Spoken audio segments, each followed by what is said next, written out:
राजस्थान में सत्ता की महाभारत। राजस्थान के विधायक चाहे कांग्रेस के हों या भारतीय जनता पार्टी के, धर्म की शरण में जा रहे हैं। कांग्रेस के विधायक अशोक गहलोत गुट के वो तनोट माता मंदिर दर्शन करने के लिए गए।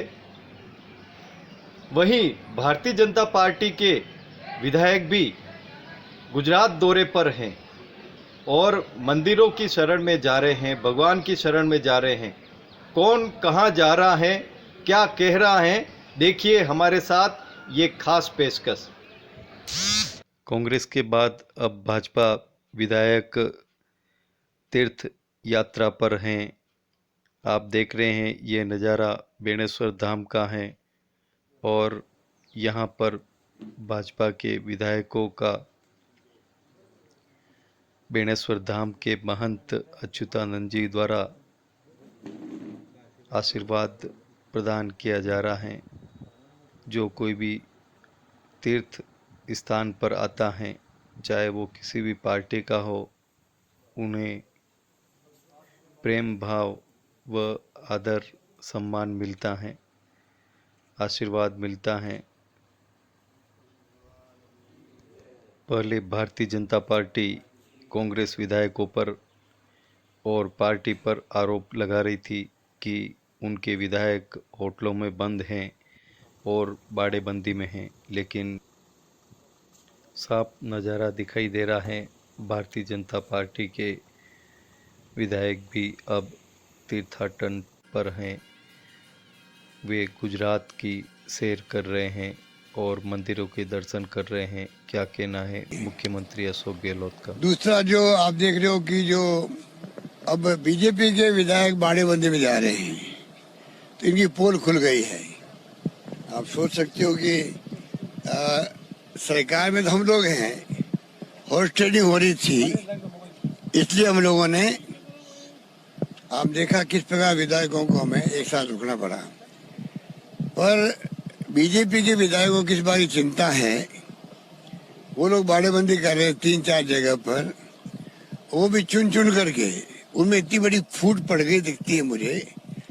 कैलाश मेघवाल जी ने पहले स्टेटमेंट दिया ही था कि इस प्रकार की परंपरा अच्छी नहीं है, राजस्थान में ऐसी परंपरा कभी रही नहीं है।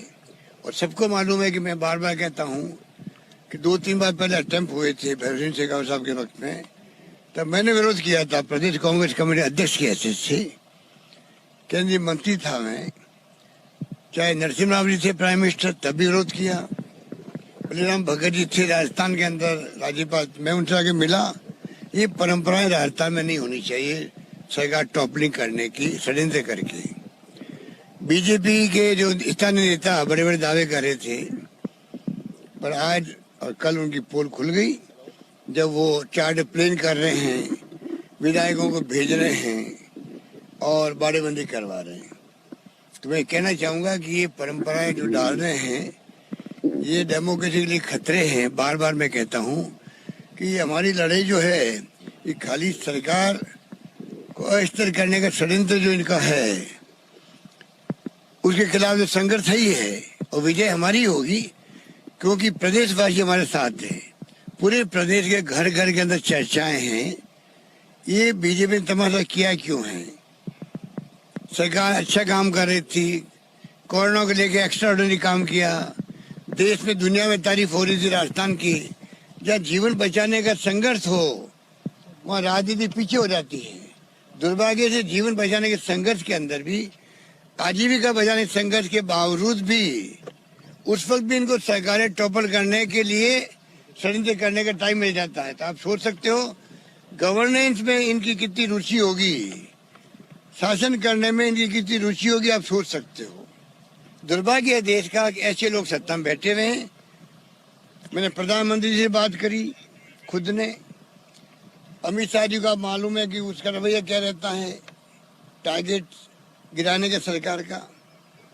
धर्मेंद्र प्रधान जी हो, पीयूष गोयल जी हो, और भी कई नेता हैं, बार बार क्या नाम लें उनका, तमाम मिलकर षड्यंत्र कर रहे हैं। जिस प्रकार से देश का दुर्भाग्य कि ऐसे लोग सत्ता में बैठे हुए हैं, जो लोग जिस रूप में डेमोक्रेसी को कमजोर कर रहे हैं। 70 साल में बचा के रखा है। सरकार आई भी है, गई भी है। इंदिरा गांधी जैसी महान नेता चुनाव हार गई थी, पुनः जनता ने उनको सत्ता सौंप दी 2.5 साल के अंदर। राजीव गांधी शहीद हो गए। वाजपेयी जी के वक्त में देखा आपने, वो खुद बार बार कहते थे डेमोक्रेसी हमारे लिए सर्वोपरि सर्वोत्तम होना चाहिए, डेमोक्रेसी रक्षा होनी चाहिए। आज जिस प्रकार का हमला हो रहा है सरकार कांग्रेस की, वहां पर एक के बाद एक 7-8 राज्यों में हो चुका है। अरुणाचल प्रदेश में हमारे लगभग 45 थे विधायक, 40 को तोड़ लिया गया। मणिपुर में क्या तमाशा हुआ, गोवा में क्या हुआ, उत्तराखंड में क्या घटनाएं हुई थी, सबको मालूम है। कर्नाटक में सरकार चली गई हमारी, तोड़ ली गई हॉर्स ट्रेडिंग से। मध्य प्रदेश में नंगा नाच हुआ, सबको मालूम है। ये हो क्या रहा देश के अंदर। हमारी लड़ाई जो है डेमोक्रेसी को बचाने की लड़ाई है, वो जारी रहेगी। 14 के बाद में जारी रहेगी, ये मैं कह सकता हूँ। और हम लोग जो है, विजय हमारी होगी, विजय सत्य की होगी, विजय प्रदेशवासियों की होगी, विजय तमाम उन विधायकों की होगी जो चाहते हैं, चाहे पक्ष में चाहे विपक्ष में हैं, कि सरकार अस्थिर नहीं होनी चाहिए। उनकी अंतरात्मा क्या कहती है, मैं उनका आह्वान किया है। मैंने कहा है विधायकों को, तमाम विधायकों को मैंने पत्र लिखा है, आपका परिवार क्या कहता है, आपकी खुद की आत्मा क्या कहती है, आपके क्षेत्रवासी जो आपके मतदाता है क्षेत्र, वो क्या कहते हैं, उनकी आवाज सुनो, फिर फैसला करो। सर, वसुंधरा राजे भी बीजेपी के बड़े नेताओं से दिल्ली में मुलाकातें कर रही हैं, तो क्या लग रहा है कि कुछ, क्योंकि आप बोल चुके हैं कि बाड़ेबंदी। देखिए, उनका बीजेपी का तो वो क्या करते हैं, मुझे इससे कोई मतलब नहीं है। मुझे ये मतलब है कि बीजेपी के लोग देश में लोकतंत्र को कमजोर कर रहे हैं। इस देश की जनता और प्रदेश की जनता इसको बर्दाश्त नहीं करेगी। धन्यवाद।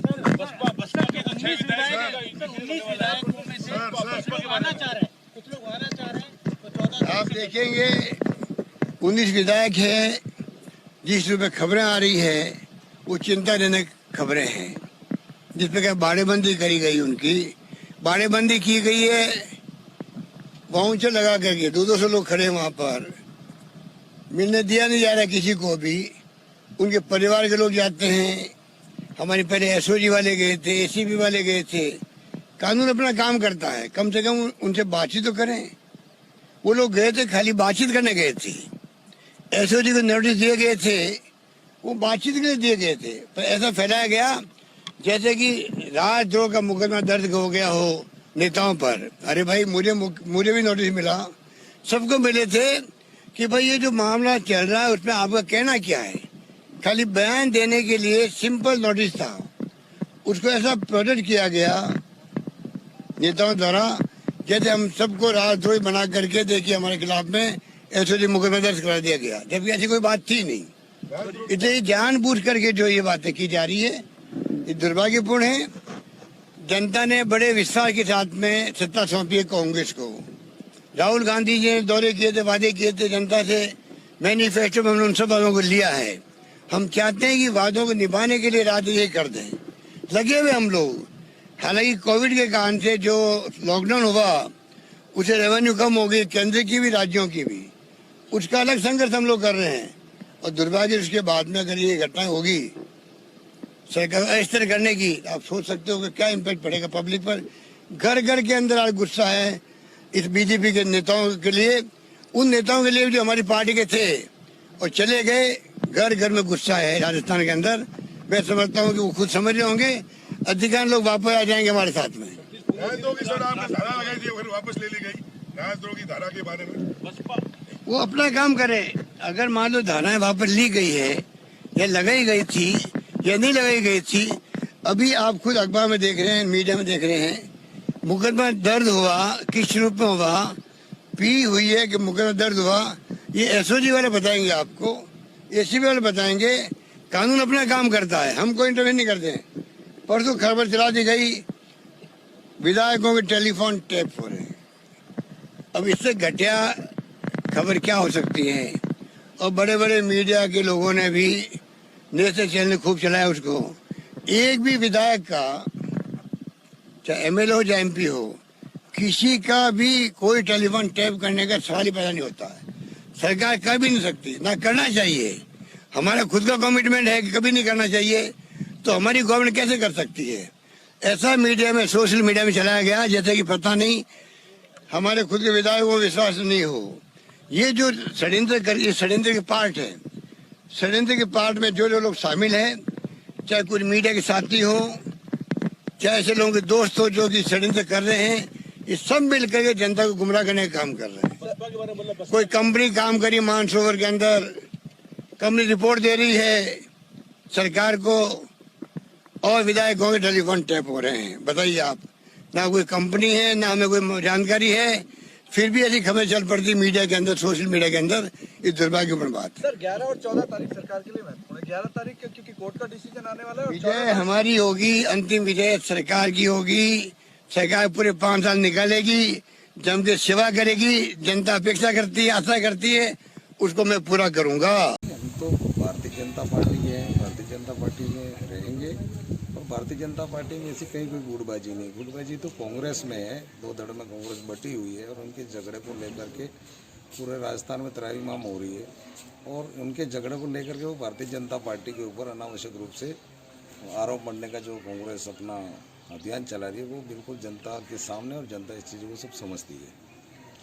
तो आगे जैसे बात आ रही है कि कुछ भाजपा के विधायकों को गुजरात राज्य भेजा जा रहा है, तो ये कहाँ तक सत्य है इस बात में? नहीं, ऐसा कुछ भी नहीं है। कहीं गुजरात हमारा कोई विधायक गए भी नहीं है, और अभी हम यहाँ पर हम भी कहीं जाने के लिए नहीं। हमने ये सोचा था कि हमारा ये वागड़ का एक प्रयाग है, तो हमने महाराज जी से 3-4 एमएलए हमारे इस बेणेश्वर टापू के नज़दीक में पड़ते हैं। हम लोगों ने कल ही तय किया था कि एक बार बरसात की कामना को लेकर के और राजस्थान में उठापटक की राजनीति को लेकर के हमारे जनता के बीच में शांति बनी रहे, और बरसात की कामना को लेकर के हम यहाँ पर गुरु महाराज के दर्शन करने के लिए हम आए थे।